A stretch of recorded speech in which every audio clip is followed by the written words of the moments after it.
జనం దృష్టిలో ఎలాగూ పోయారు. ఇప్పుడు గొంతు పట్టేసిందనుకో నిజంగానే పైకి పోతావు. మెల్లిగా తినమ్మా.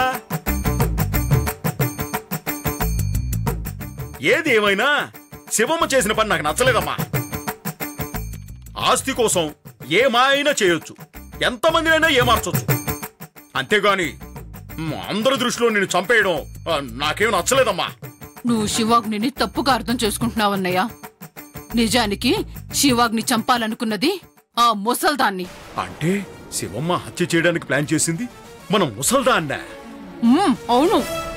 దాని చావుతోనే ప్రేమ ప్రణయల పెళ్లికి ముహూర్తం పెట్టించాలనుకుంది. అది మిస్ అయింది. నా పోలికల్లో ఉన్నది చచ్చింది.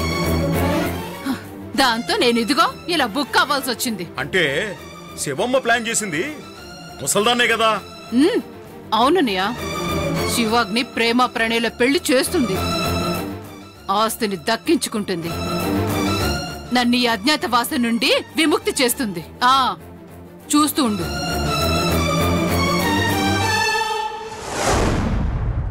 ఛాన్స్ దొరికితే సింగిలిటీకి కూడా ప్రక్కవాళ్ల మీద వాలిపోయే ప్రపంచమమ్మా. పెళ్లి ఖర్చులన్నీ ప్రణయ పెట్టుకుంటాను అంటే నువ్వప్పులు చేస్తానంటావేంటి? మీరంటున్నదే కదా సార్, వాలిపోయే సమాజం అని. మరలాంటి సమాజంలో నేను ఉండకూడదు అనుకుంటున్నాను సార్. 1,00,000 రూపాయలు అడ్జస్ట్ చేస్తే నేను ఎలాగోలా అడ్జస్ట్ చేసుకుంటాను సార్. నీ వ్యక్తిత్వం గురించి తెలిసింది, నీ అవసరం గురించి ఇప్పుడే కదా తెలిసింది. రేపొకసారి కాల్ చేయమ్మా, కానిచ్చేద్దాం. Thank you sir. నిజంగా మీ రుణం తీర్చుకోలేను. అంటే ఏంటి, నేను ఇచ్చిన రుణం తీర్చనని చెప్తున్నావా? అయ్యో సార్, నేనేదో మాట వరుసగా అంటున్నాను. నేను సరదాగా అన్నానులేమ్మా. ఓకే సార్, రేపు కాల్ చేస్తాను. అలాగే అమ్మా.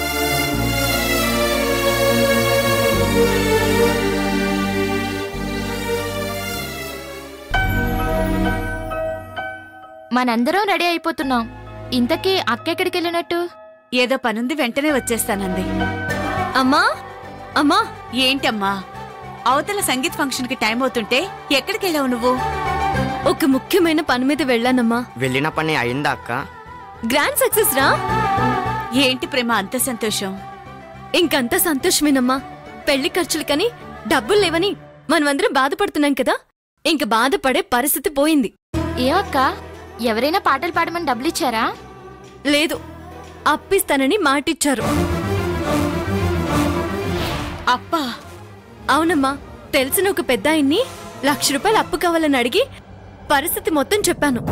ఆయన రేపు రమ్మన్నారు. ఎక్కడైనా పిల్ల పెళ్ళంటే తల్లిదండ్రులు చేతిలో డబ్బులు చూసుకోవాలని తిరుగుతారు. కానీ ఇక్కడ నీ పెళ్లికి నువ్వే డబ్బులు అరేంజ్ చేసుకుంటున్నావు.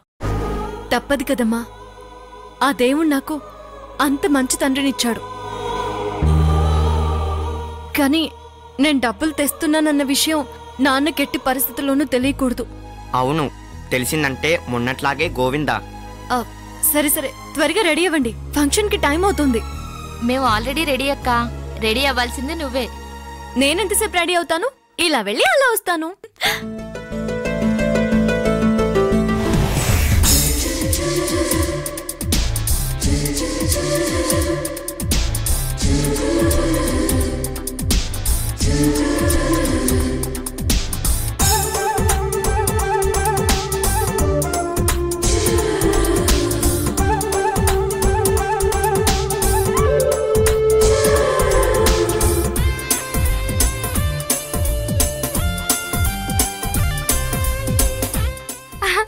అమ్మా, ఈ డ్రెస్ లో నేను ఎలా ఉన్నాను? బాగున్నాను కదా? చాలా అందంగా ఉన్నాను కదా? ఈ డ్రెస్ కి ఈ గాజులు, ఈ కమ్మలు, ఈ పాపిడి బిళ్ళ అన్ని మ్యాచింగే కదా?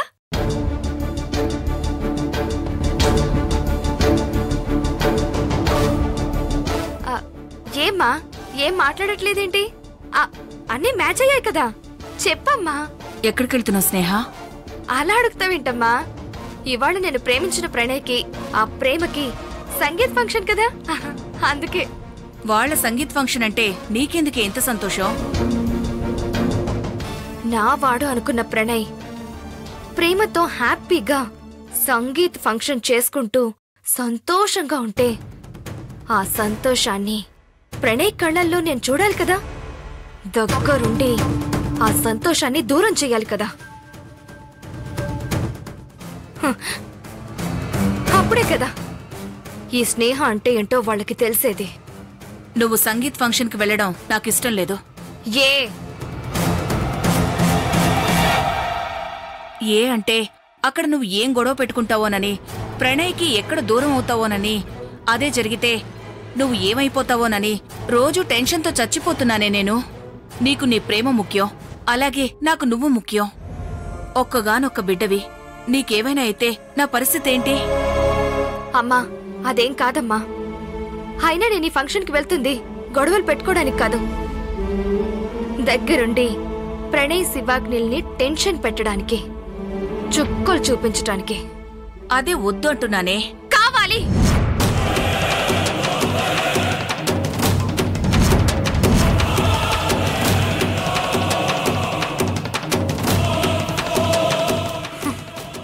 వాళ్ళు చేస్తున్న పనులకి నేను ఎంత బాధపడుతున్నానో, ఎంత నరకం అనుభవిస్తున్నానో వాళ్ళకి అర్థం కావాలి. అందుకే సంగీత్ ఫంక్షన్లో ఒకటి సెట్ చేశాను. అది మొదలైనప్పటి నుండి అప్పుడుంటుందమ్మా అసలు టెన్షన్. నిజం ఎక్కడ బయటపడుతుందో, ఏ క్షణం ఏం జరుగుతుందో అని ఆ ప్రణయ్ శివాగ్నిలు టెన్షన్ పడాలి. వాళ్ళ కళ్ళల్లో టెన్షన్ చూస్తూ ఆ ఫంక్షన్ ని నేను ఎంజాయ్ చెయ్యాలి. ఆ టెన్షన్ భరించలేక వాళ్ళు నాతో కాళ్ల బేరానికి వచ్చేయాలి. నేను కోరుకుంటున్నట్టు ప్రణయ్ ముందు నా మెడలో తాళి కట్టాలి.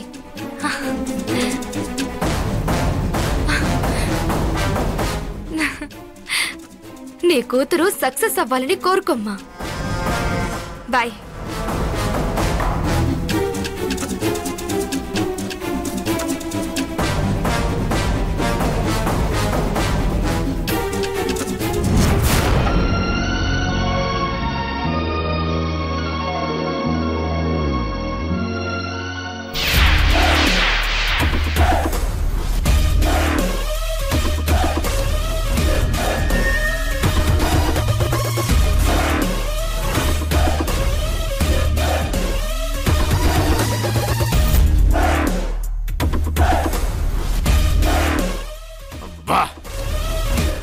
బస్ నేనెలా చూస్తుంటే నా దిష్టే తగిలేలా ఉంది. ప్రణయ్,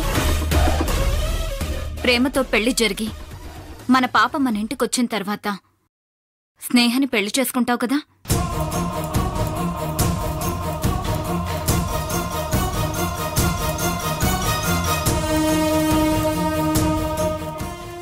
మాట్లాడవేంటి ప్రణయ్? స్నేహని పెళ్లి చేసుకుంటావు కదా? చేసుకుంటానని ఆల్రెడీ చెప్పిందే కదా. ఓకే, ఫంక్షన్ రెడీ అవగానే పిలుస్తాను. ఈలోపు రెస్ట్ తీసుకో.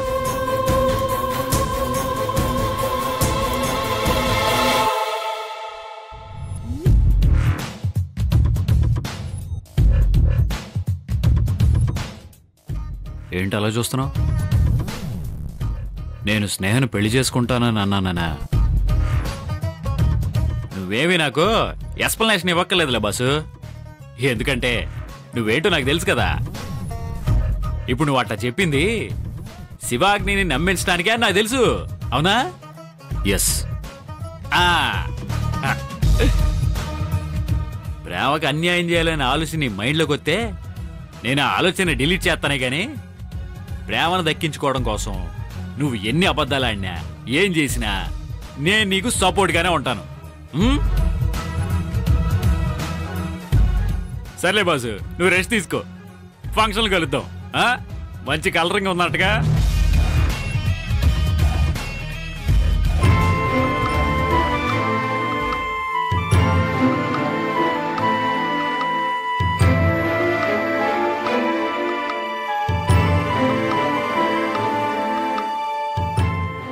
ఏంటన్నమ్మ అలా చూస్తున్నావు? ఏం లేదురా, నిన్ను ఎలా చూడాలి అనుకున్నానో అలాగే చూస్తున్నాను. అచ్చం పెళ్లి కొడుకులా ఉన్నావు. మీ తాతలాగే ఉన్నావు. అవునా? నేను తాతలా ఉన్నానా? అవును. అయితే వేరే పెళ్లి కూతురు ఎందుకులే?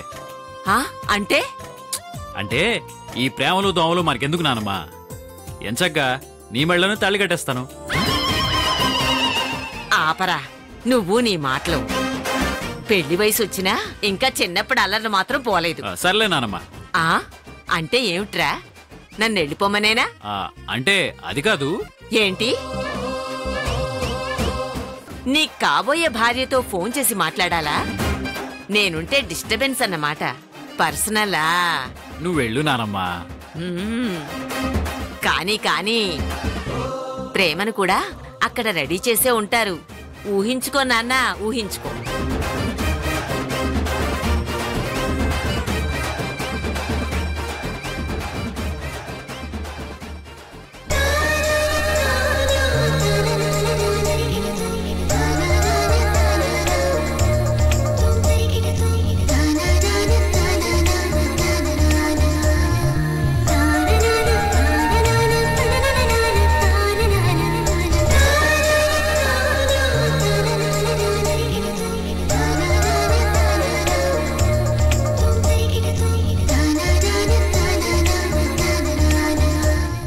ఎంత బాగున్నావే.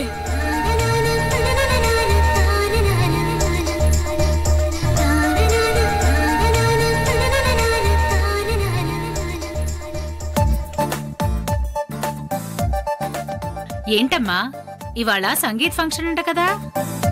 అవునాంటీ, పెళ్ళిన తర్వాత ఫంక్షన్లో పిండి వంటలు, ఆటలు, పాటలు అన్నీ ఉంటానే కదా మజా.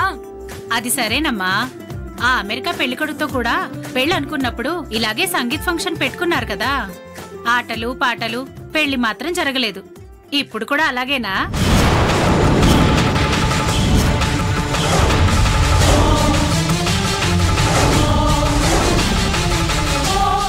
అంటే ప్రేమ ఎప్పుడూ కష్టాలు పడుతూనే ఉంది కదా. ఈ పిల్ల మొహాన ఆ దేవుడు సుఖపడే యోగం రాసి పెట్టాడో లేదో.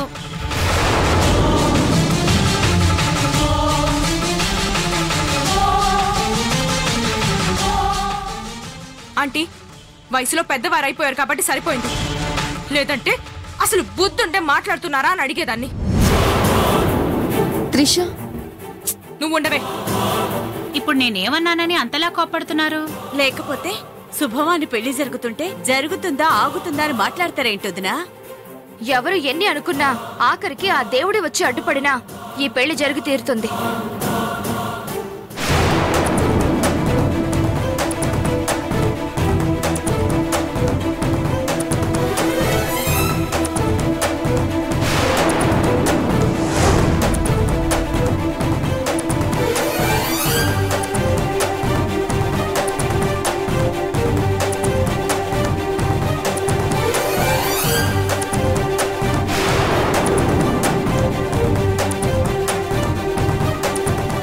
ఈ పిల్ల రాక్షసి నేను శివాగ్ని మాట్లాడుకుంటున్నప్పుడు విన్న విషయం ఇంకా మర్చిపోయినట్టు లేదు. ఏంటి బంగారం, ఏమైంది? ఇదిగో చాక్లెట్ తీసుకో.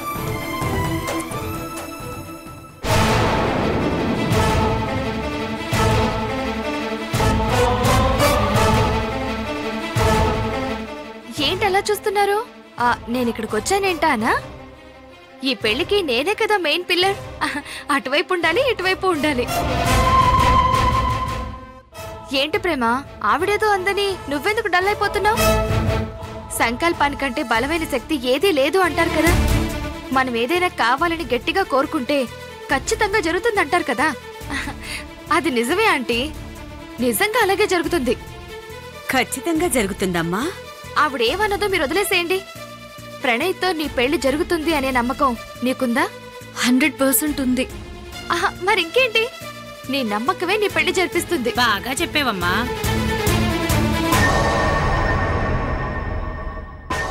ఏ పెళ్లి కూతురా, అలా డల్గా ఉండకూడదే. నవ్వు ప్లీజ్, నవ్వు. నవ్వు ప్రేమ.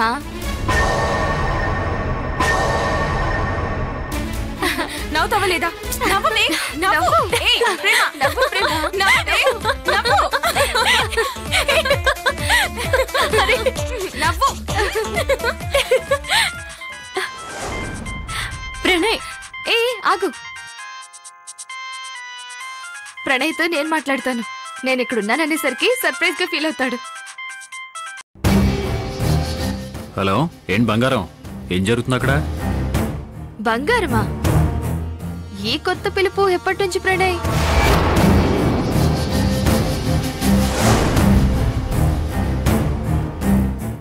ఎవరు? స్నేహ.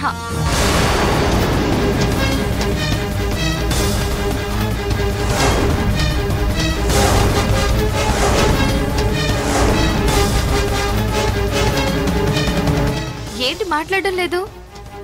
నీ ఫియాన్సీ ఇంట్లో నేనున్నానేంటానా? నీ పెళ్ళంటే నేనెలా ఖాళీగా కూర్చుంటాను చెప్పు? నా ప్రిపరేషన్స్ నేను చేసుకోవాలి కదా. టెన్షన్ పడకు ప్రణయ్, ఇప్పుడే నీ ఫియాన్సీ రెడీ అవుతుంది. కాసేపట్లో మేము బయలుదేరుతాం. సిద్ధంగా ఉండు.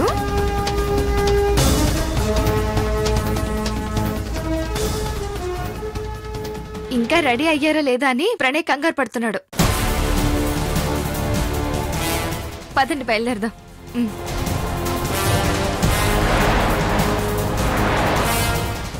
ఈ స్నేహ అక్కడికి ఎందుకు వెళ్ళినట్టు?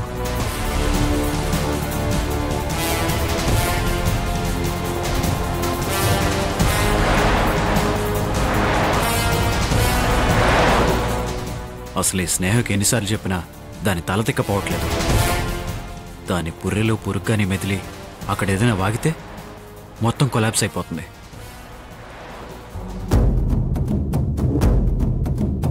ప్రణయ్, అవతల ప్రోగ్రామ్ స్టార్ట్ అయింది. వెళ్దాం పద. వచ్చిన గెస్ట్లని రిసీవ్ చేసుకోవాలి. అది కాదు శివాగ్ని. ఏమైంది ప్రణయ్?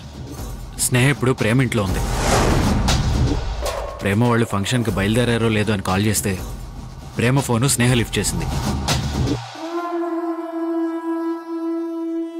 తను అక్కడికి ఎందుకు వెళ్ళినట్టు? అదే కదా నా టెన్షన్. అయినా ప్రేమతో నీ పెళ్లి ఎంత త్వరగా జరిగిపోయి పాప అంత త్వరగా మన ఇంటికి వచ్చేస్తే ఆ స్నేహ లైన్ అంత త్వరగా క్లియర్ అవుతుంది కదా. కానీ తనకు ఆ విషయం అర్థం కావట్లేదు కదా. మనల్ని టెన్షన్ పెట్టడం గొప్ప అనుకుంటుంది. అందుకే తను ఇప్పుడు అక్కడికి వెళ్ళి ఉంటుంది. లేదులే ప్రణయ్, తన ఈ విషయాలేవి ప్రేమతో చెప్పనని నాకు మాటిచ్చింది. నువ్వు అనవసరంగా టెన్షన్ పడకు. ఏం జరిగితే అది జరుగుతుంది. నువ్వు పద.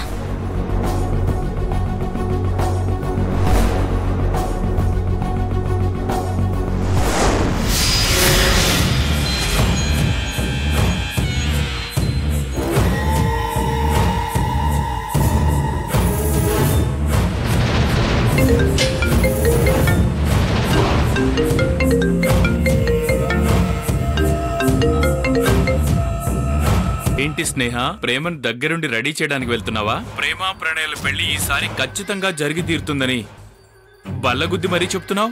వాళ్ళిద్దరి పెళ్లి జరగటం నీకు అంత ఇష్టమా? వాళ్ళ పెళ్లి జరిగితేనే కదా నా పెళ్లి జరిగేది. నమ్ముతున్నావా నువ్వు? లేక నన్ను నమ్మించాలని ట్రై చేస్తూ ఇలా? ఓహో, ప్రణయ్ చెప్పాడు, శివాగ్ని నీ కాళ్ళు పట్టుకుని బతిమిలాడేసరికి నమ్మకం వచ్చేసిందా నీకు? హే, మా ఇంట్లో 4 గోడల మధ్య జరిగిన విషయాలు నీకెలా తెలుసు? తెలుస్తాయి అంతే. నా మాట విను స్నేహ. ఆ ప్రణయ్ పిలక వీడియో రూపంలో నీ దగ్గర ఉన్నప్పుడే తను నీకు దొరకటం లేదు. పెళ్లి జరిగితే నీ చేయి దాడుతుంది. అప్పుడు నీకు దొరుకుతాడా? ప్రేముండగా నీ మెళ్ళో తాళి కడతాడా? నువ్వు రిలాక్స్ అవ్వద్దు, తగ్గొద్దు. కమాన్, ఏదో ఒకటి చేసి ఆ ప్రేమ పెళ్లి ఆపు. సరే గాని ప్రణయ్ని నన్ను ఒకటి చేయాలనుకోవడానికి నీకున్న పర్సనల్ ఇంట్రెస్ట్ ఏంటి? అసలు ఎవరు నువ్వు? చెప్పాగా నీ శ్రేయోభిలాషనని. నేనెవరనేది తెలుసుకునే ప్రయత్నం మానుకో. ప్రేమ పెళ్లి జరగకుండా ఆపు. ఎందుకు చెప్తున్నానో అర్థం చేసుకో, లేదంటే నువ్వే నష్టపోతావు. జాగ్రత్త.